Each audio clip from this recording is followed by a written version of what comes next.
It's time, Cougar Nation. Cougar Tracks. The best season analysis with BYU insider Mitch Harper on KSL NewsRadio and on video every day on the YouTube page for KSL Sports.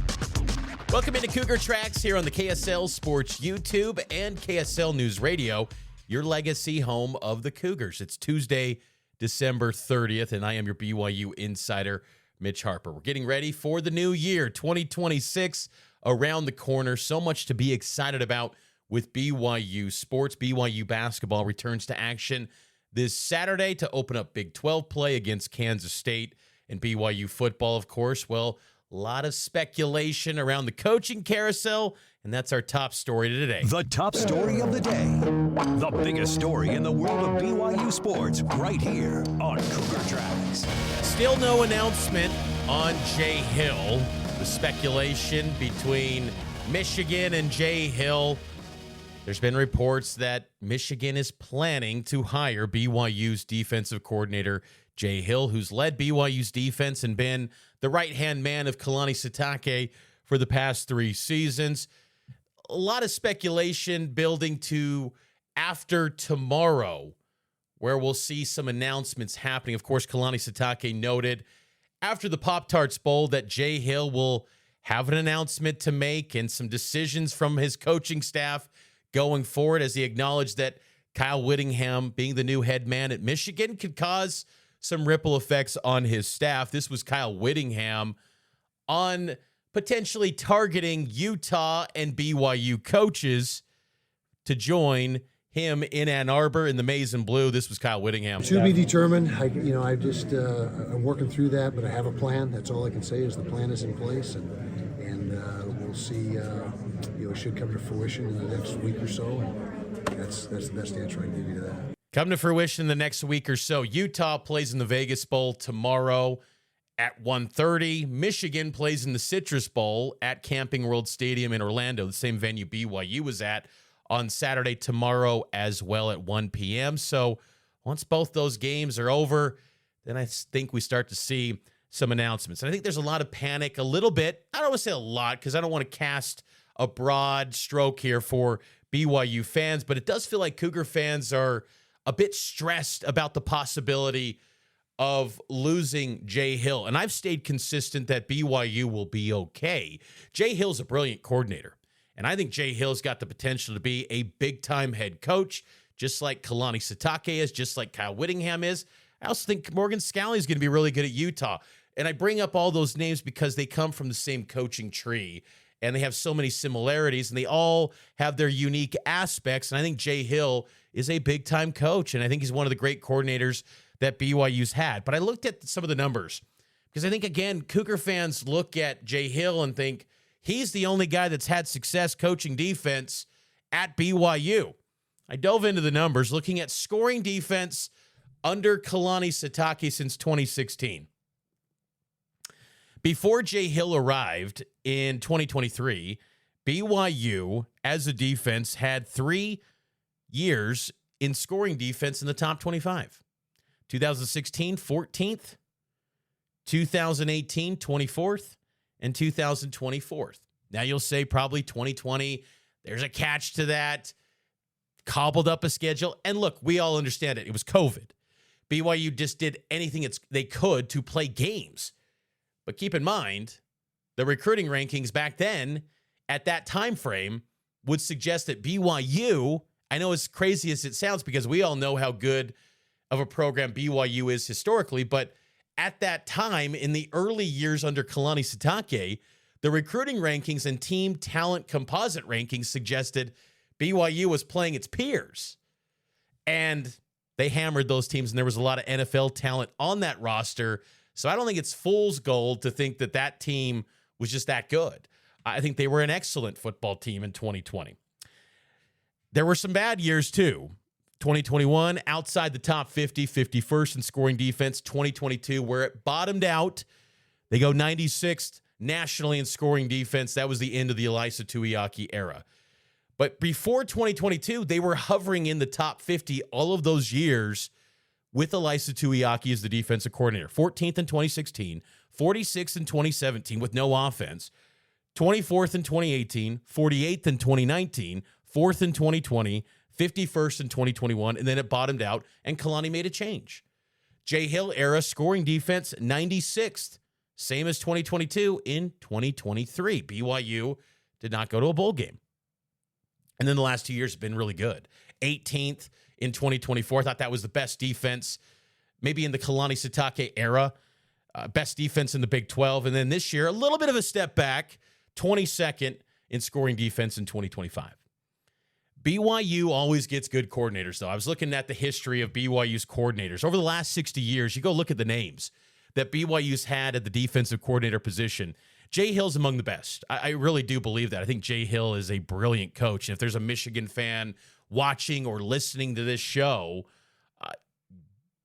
if Michigan ends up landing Jay Hill, as many expect that to be the case, he's an outstanding coach. He's big time. But BYU's had a lot of big-time defensive coordinators. Jay Hill. Kalani Sitake was a polarizing hire, but again, there's context too, because Kalani Sitake wanted to get the head coaching position no matter what. And he absorbed a lot of the budget to take on Ty Detmer as the OC.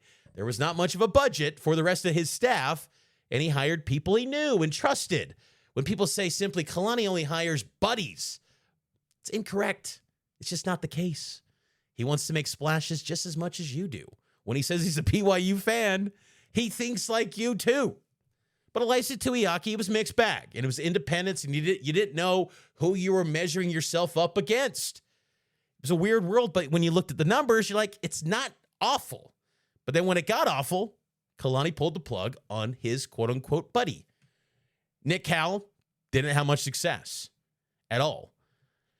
Bronco Mendenhall, brilliant defensive coordinator. He stepped in during the Gary Crowton era in 2003, 2004. Then he also became the DC in those early years in 06 and 07. I think we forget that. Those teams that were 11-2, Bronco was also the defensive coordinator along with being the head coach. Then he stepped in after he fired Jaime Hill in 2010. Remember, BYU started 1-4 that year. They had that terrible loss at Utah State to Gary Anderson, oddly enough, who maybe he's the next defensive coordinator for BYU. Jaime Hill got fired, and then Bronco returned to his post as defensive coordinator, and he maintained that spot until about 2013, and then Nick Howell took it, and it was mixed bag. 2015's defense was good. 2014 was not very good. Before Bronco, it was Ken Schmidt, the late, great Ken Schmidt, who from about 1990 to 2002 was the defensive coordinator. Before Schmidt, it was Dick Felt, Fred Whittingham, and Lavelle Edwards. A lot of continuity, a lot of success, a lot of good defensive coordinators. And I bring all that up because history shows BYU gets good coordinators, gets good DCs. I think the best of the bunch, probably Bronco.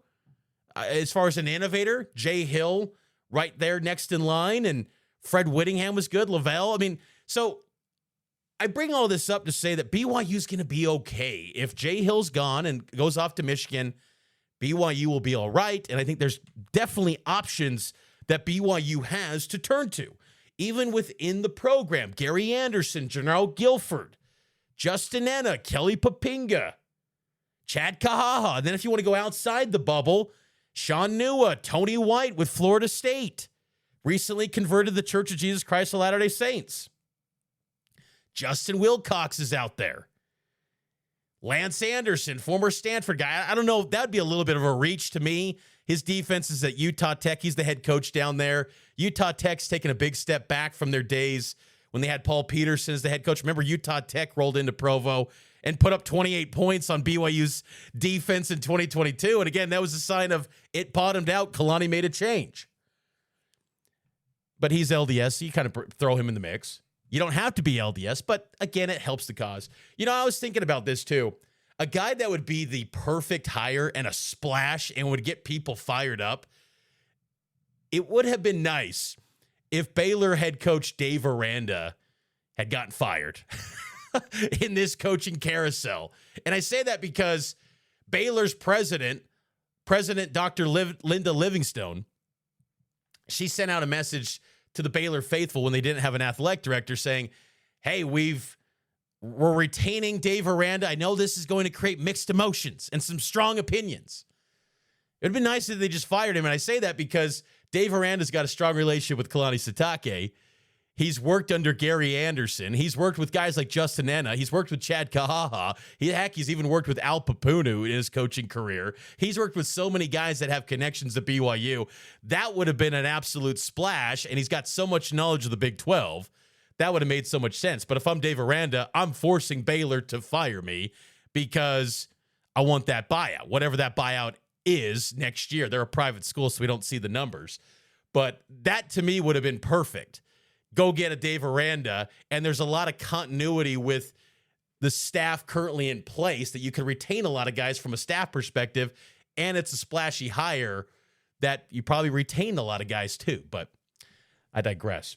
Kalani Sitake, I think, will find a good DC if, in fact, that officially becomes open with Jay Hill, but nothing official yet. We're still waiting for that official announcement, but as you heard from Kyle Whittingham, probably will take about a week or so.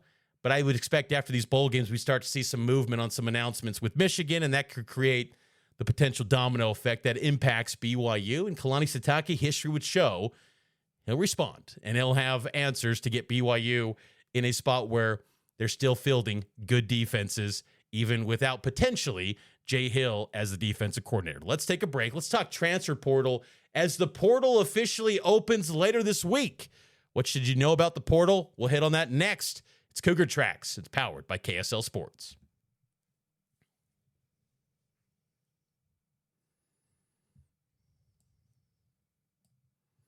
Cougar Tracks rolls on here on KSL News Radio and the KSL Sports YouTube page. Every day, Cougar Tracks is available to you wherever you get your podcast and watch on YouTube. Subscribe to the YouTube channel, like this video. Hey, give us, let's say 100 likes. Who doesn't love portal season? I love the transfer portal season. January 2nd to January 16th, 2 weeks, portal bonanza. Sign me up, injected into the veins. I'm ready. Look, I know it's challenging on fan bases because sometimes there's a guy that you love and he exits. Look, I got kids. They're Cougar fans. When they see some of their favorite players leave, it breaks their heart. A couple years ago when Richie Saunders was in the portal, they're like, oh, no, Saunders is gone. Then he comes back. You never know how the portal moves. It's a mysterious portal. But, man, that action's going to be – it's going to have some motion, twin. Cannot wait. BYU and the transfer portal. There was a noteworthy name that's planning to enter the portal that was announced yesterday by Blair Angulo of 24/7 Sports. McCae Hillstead, backup quarterback for the Cougars. He plans to enter the transfer portal. No surprise there. And it's interesting when you think about the actions of one person can have an impact on so many people. The actions of Jake Retzloff have a ripple effect on Bear Bachmeier. He emerges as the star quarterback for the Cougars. McCae Hillstead. He thought maybe this was going to be his time to be the backup quarterback to Jake. Then he ends up backing up a true freshman, and out he goes to the portal. McCae Hillstead, I will say, I'm a believer in that guy, and whatever school ends up getting him, I still believe he can be a QB1. I think he's got great arm talent. I think he's a good quarterback. He's always going to get knocked because of his size. But to me, you look at someone like a Diego Pavi and say, why does that even matter in college football? I think it doesn't matter your height. If you got the skills to ball, you can ball. And I think McCae Hillstead, hopefully he ends up somewhere where he can get the autonomy just to take off with the position and run with it. I mean, you got to go compete wherever you're going. But hopefully he can get a chance to really emerge as that QB1. I mean, it was pretty clear early on in fall camp that it was going to be Bear Bachmeier. And I always kind of thought, I'll wait and see with McCae. But the way that BYU was piecing the quarterback battle in the media windows, you just knew it was probably going to be Bear Bachmeier. And Bear, of course, was really dang good. So you can't fault that decision by BYU, and it was pretty clear that Bear Bachmeier was the guy. But it's not a knock on McCae Hillstead. Yeah, on the optics, you say, oh, guy that's a redshirt sophomore, losing out to a true freshman. Well, Bear Bachmeier did things that very few true freshmen ever do. Win 12 games in his first season. That's historic in nature. There's no shame in losing to that guy. Bear's just a perfect fit at BYU for what Aaron Roderick runs. McCae Hillstead, though, I think can still have a lot of success wherever he lands in the portal. Along with McCae Hillstead, 4 other players plan to enter the portal for BYU. The McKenzie twins, Marcus and Dominique McKenzie, they plan to go portaling. No shock there. You know, Marcus McKenzie had a lot of success in 2023 as a special teams gunner, and even Jay Hill said Marcus had a bright future ahead of him at BYU. So there were some big expectations for Marcus. Injuries derailed that in 2023, then in 2024, and never really gained any momentum in 2025 because you looked at the hierarchy at the cornerback position this season. Shmev Evan Johnson emerged as an absolute star. Trey Alexander, Maury Bamba. You know, you had Jaden Dunlap, Jonathan Cabella. You had a lot of options there, and McKenzie even dealt with injuries in 2025 as well. So no playing time. And a lot of those guys have eligibility returning in 2026. And there's young, promising cornerbacks emerging like a Jordan Chris for BYU. So makes all the sense in the world to me that Marcus McKenzie is going portaling, and same with Dominique McKenzie, who really wasn't much in the conversation in the 2 deep for BYU at wide receiver. It's just a shame, though, to see legacy guys. You know, they're the sons of former BYU running back Brian McKenzie, who was part of that great 1996 BYU football team, but still, hopefully they find a landing spot and they can move forward. You know, a place that would make a lot of sense to me would be Utah State, because they once committed to Bronco Mendenhall when he was at Virginia. And remember, they flipped from Virginia after Bronco abruptly left the Virginia Cavaliers. That would make a lot of sense to me, but we'll see where they end up going, because I would imagine this portal movement, January 2nd, January 3rd, we're going to see a lot of moves and a lot of action in the first day or two. This is not going to be, okay, portal's open, let's see when the moves happen. I bet we see a lot of commitments, not necessarily for BYU, but nationwide, players trying to get their spots, because we're moving closer and closer to a world where it's going to be a hard 105 on the roster, and spots are limited, and you got to claim your spot. It's almost like a sinking ship, and everyone's looking to scramble and find their place to make sure they've got a spot, because after the first handful of days, teams are going to fill out their needs and really identify what they're going, the direction they're going to be going in 2026. So this is going to be a very interesting 2 weeks, and it's only the only window. So players, if they want to go portaling, they don't have spring. Like, you think about it with BYU, if there is a change at the defensive coordinator position, and, you know, you can imagine in the old, you know, calendar, players could have said, I'm going to kick the tires and see what, you know, this new coordinator's about. I don't like him. I'm going into the spring portal. That's not the case anymore. It's done after January 16th. And for fans, I think that's fun, because then you can start to really get excited about the roster and who's in, who's out, and really start to build up the momentum for the upcoming 2026 season. Still, I think, though, the spring portal had a lot of value, because look at what happened to BYU last year. You don't get Bear Bachmeier this year. If you have a QB that goes out due to an honor code violation, you have no alternatives in the spring. So it's a little bit risky. In this window coming up, you've got to hit it out of the park.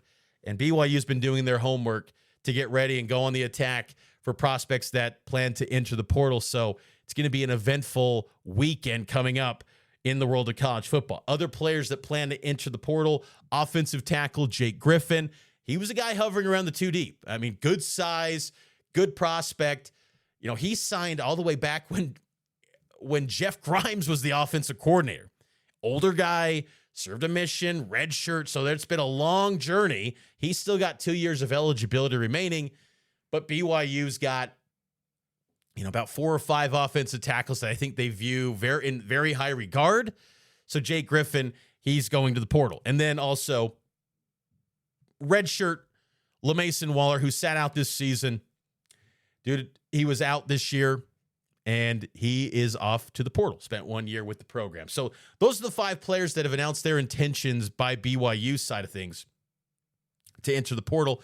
So relatively light. We'll see what that number looks like on January 2nd and in those 2 weeks if more players enter. You got to think there will be, because attrition always happens in college football. It's just a matter of maintaining and retaining the key players. And BYU, I've said it all along, they've been better than most at retaining their key guys. And that's a testament to the culture that Kalani Sitake has built in the program. These sort of moments, portaling, can test and challenge the culture of the program at times. But I think BYU and Kalani have shown a pretty good spot to where they've got a good track record when it comes to retaining their key guys. And we'll see how that goes this week and coming up with the transfer portal. But it's going to be a lot of fun to see that action that's happening around the Big 12, around BYU, and all of college football with this upcoming portal window. That's going to do it for this edition of Cougar Tracks. I hope all of you enjoyed it. Make sure to subscribe to the show wherever you get your podcast. I'll talk to you tomorrow on New Year's Eve to close out 2025. Talk to you then here on Cougar Tracks, and it's powered by KSL Sports.